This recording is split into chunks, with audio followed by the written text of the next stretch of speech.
Looking at this anatomical map of the respiratory tract, you can see our primary diagnostic challenge.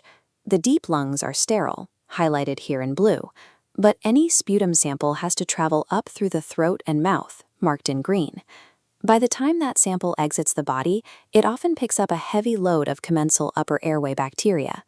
To figure out if a sample is actually from the deep lungs or if it's just contaminated spit, we use the Murray-Washington grading system.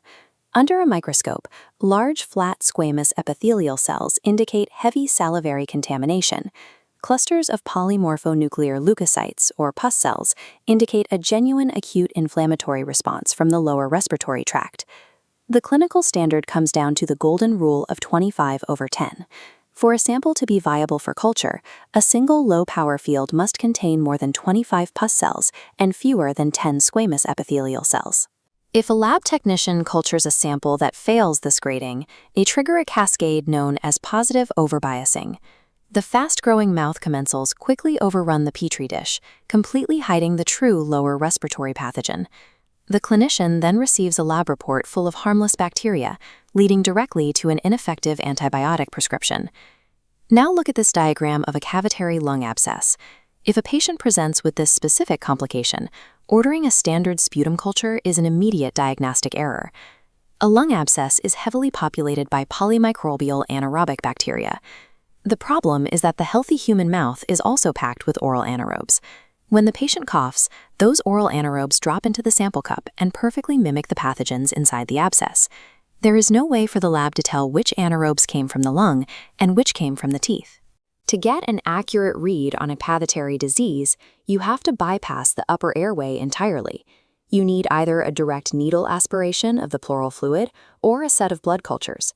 Adhering strictly to standard sputum collection when a cavity is present guarantees that you will chase ghost pathogens while the localized infection continues to expand. Standard bacterial culturing also fails when dealing with atypical pneumonias. These infections cause interstitial infiltrates in the lung tissue rather than dense lobar consolidation. They are completely invisible on standard gram stains, and they will not grow on routine agar plates. This list displays the primary rule breakers: the atypical trio of Mycoplasma, Legionella, and Chlamydia, along with the opportunistic fungus Pneumocystis jirovecii.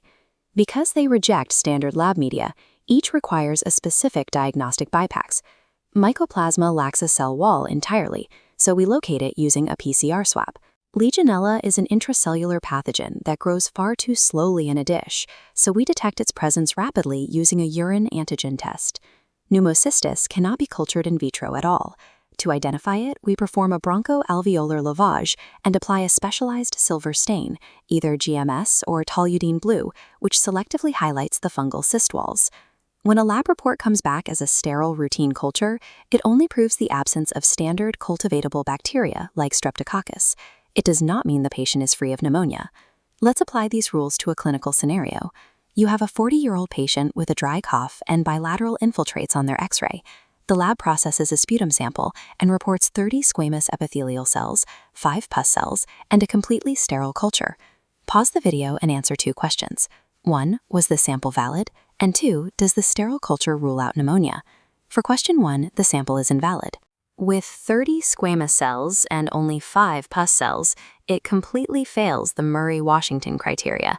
It is entirely salivary contamination, and the lab should have rejected it immediately. For question 2, the sterile culture means nothing. The patient's dry cough and bilateral infiltrates point heavily toward an atypical pathogen, like Mycoplasma. An agar plate will never detect it. You need to order a PCR. The most dangerous assumption you can make in respiratory medicine is treating a contaminated or inappropriate lab test as ground truth evidence. Hospital-acquired edge cases force us to adapt these rules even further. If an ICU patient is sedated and on a ventilator, asking them to cough up a high-quality sputum sample is physically impossible. In this scenario, the gold standard is a bronchoalveolar lavage. Because ventilator tubing rapidly colonizes with background bacteria, we use quantitative cultures. Only when the bacterial load crosses a strict threshold of 10 to the 4th colony-forming units per milliliter do we confirm active pneumonia. Pediatric tuberculosis presents a different extreme.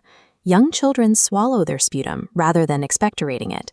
Even when we secure a sample, pediatric TB is typically paucibacillary, meaning the bacterial count is so low that traditional acid-fast smear microscopy misses the infection entirely.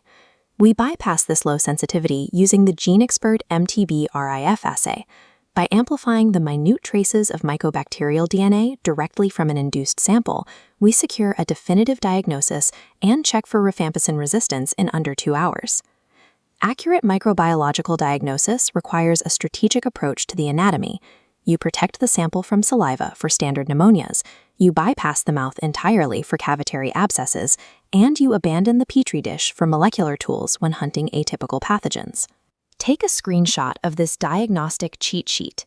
It synthesizes every exception, threshold, and bypass we've covered, providing a reliable framework for your clinical rotations.